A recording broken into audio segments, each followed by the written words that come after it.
Boys, I have 15.5 million gold and I made a mirror, I would say a mirror and a half, maybe a little bit more on day 2. Let me show you guys how I did it. Here's the strategy.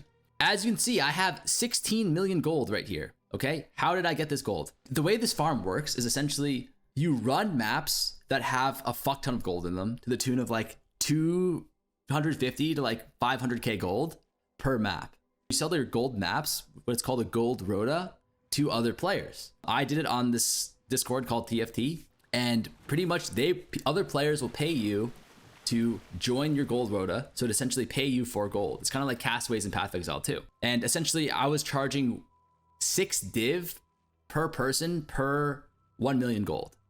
So that's around 4 or 5 maps. That's the idea of what I did in order to make all this money. Let me show you exactly how I did it. So these are the Scarabs that you need. So you need 1 all flame. This is like 1 chaos, less than 1.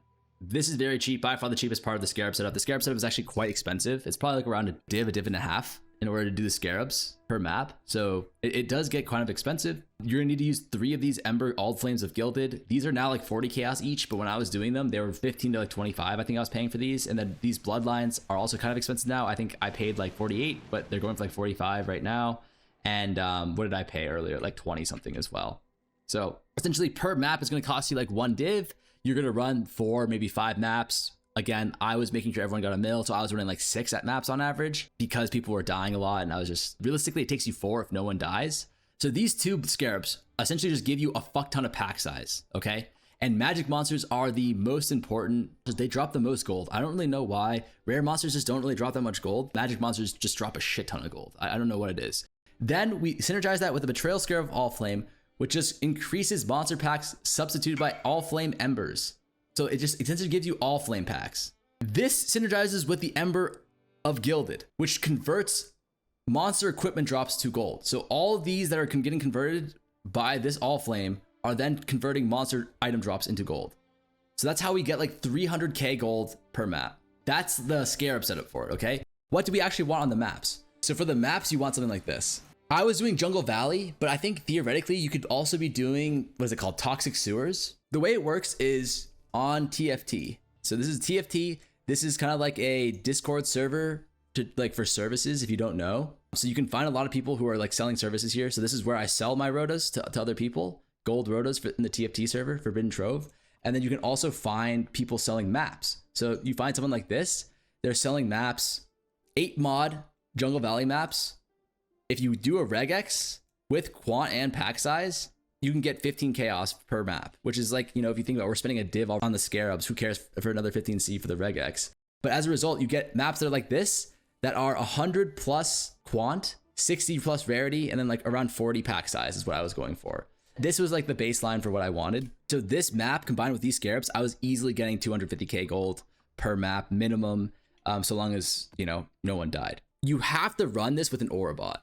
I think it's actually a rule on TFT that you need to use an Aura bot in order to run these maps, but also it's just like, it's gonna be so hard to kill things, especially with like day 2, day 3 gear. 6 party pack mobs that are like giga juiced like this, it's just gonna be an absolute nightmare. One thing to consider though is that a lot of the additional content like Ritual, Abyss, and most importantly Breach don't actually give you like any gold. So you skip those 100% of the time. The Breach, what's it called? Zoth, the unique boss, will come out and just slap the skin off of your face. And it's just like super tanky, does a lot of damage, and doesn't give you any gold. So just, you want to skip all that stuff. I can go over the Atlas. So this is the Atlas. Doesn't this kind of look like the hat that the Hokages wear in Naruto? If this makes it to YouTube, write in the comment section who the strongest Kage is, all right? I'm sorry, I'm very sleep deprived. So we get this classic rice farmer hat here. This is just increased modifiers, explicit modifiers on your map, which is more juice. Quant here, which is just more gold. And then same here with rarity, that's also more gold. Rarity actually affects the amount of gold that you have. The only really other notable things that I have on the tree are I spec'd into shrines, because I think shrines actually give you more pack in your maps, but also it just helps you be more survivable and kill monsters more easily. I take this for just like more packs, whatever. And I also went beyond for more packs, because like every time you kill monsters, you have a chance to like respawn more monsters. It's really good. That's just this, beyond. And then I went Kalgur as well. Like I went for the Bismuth, because if you get a Bismuth ore thing, what it essentially does is it adds modifiers onto your rare and magic monsters, and that has multiplicative effects with rarity. Higher rarity increases the amount of gold that you drop. But yeah, that's pretty much the tree. It's just beyond, bismuth, and then rice hat. And then some shrines. Very, very straightforward. Speaking of rarity, that's a good segue into my next point, which is rarity is really important. So you want one of these flasks, which is a Dabbler's Gold Flask of Craft, which essentially gives you 56% rarity, pretty much always. On top of that, I was running a Bisco's Leash, which gives you Rampage, which essentially just means that like every time you kill a monster, you get Rampage, and then you get rarity per Rampage stacks. So max cap is 1k Rampage stacks, and that's like 67% increased rarity. So with these two together, you have 150% rarity. You're just good. And that's all the rarity you need. And then you want to make sure that you let your team know, like all the players who are joining your party, that like number one, don't open the breaches. And then number two, let you kill the monsters so that you can, have your rarity affect everything. And also an important thing is like this early into the league, you're probably not going to have enough power to like kill all these mobs on your own. I just barely did, but one thing you can do is you can add on inspired learning because you're going to be killing a good amount of rares. And it'll just give you a little bit of extra boost. I did that. If you have a headhunter, even better. If you have headhunter, you're going to be like pretty much unkillable. This has got to be the least coordinated explanation Farmer's ever given. I can do a quick little nutshell, okay? So step one, you get these Scarabs. Again, this point of these Scarabs is just to give you gold. To make it so you have a fuck ton of gold drops in your map. You get an 8 mod map like this, which you can buy off of TFT. You're going to send them a Regex, which I will put in the description. That'll just essentially say, here are the mods that we don't want, which are like things like no leech, no recovery, reflect, that kind of stuff. And then also it'll say like, I want this much quant, this much rarity, this much pack size.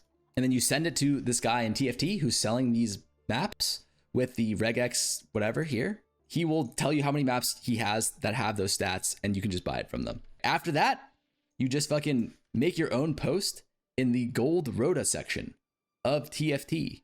Gold Rotas, which is just where you sell your thing. They won't let you post unless you follow this exact format, which is want to sell softcore, which region you're in, what the price is, how many maps it'll take, and what the gold guarantee is, which was I was doing 1 million. And also number two, you have to have an aura bot with you. You can, again, find another aura bot on TFT. That's what I did. You just look for it. Like you just search in the top right, aura bot. And then you'll find people who are like, they advertise themselves. Yes, okay, there are rules in the pins, but pretty much you just have to follow this template. But yeah, that's pretty much it. That's how I made like 16 mil gold here. And then I have like another 3.5 mil in my King's March. That's how I made all this gold plus a mirror and I think around like 80 divs, so a mirror and a half. I spent it, or I invested it into like House of Mirrors, Unrequited Love, Immortal, like that kind of stuff last night. But I did have another half a mirror, maybe a little bit more. It's still profitable to do right now. And I recommend, instead of paying like 5-6 div for gold yourself, you just set up a Rota and just sell the gold, because you're getting the gold yourself and you're also making a ton of profit on it. So why not just do that instead if it's still viable? This will probably be better than most high tier mapping strategies if you can get on it quickly. But anyways, that is it for the video. I hope this was helpful. I hope you guys can give it a try and make some gold yourself. So thank you guys so much for watching. If you liked the video, please like, comment, subscribe, all that good stuff. And I hope to see you guys again in the next one.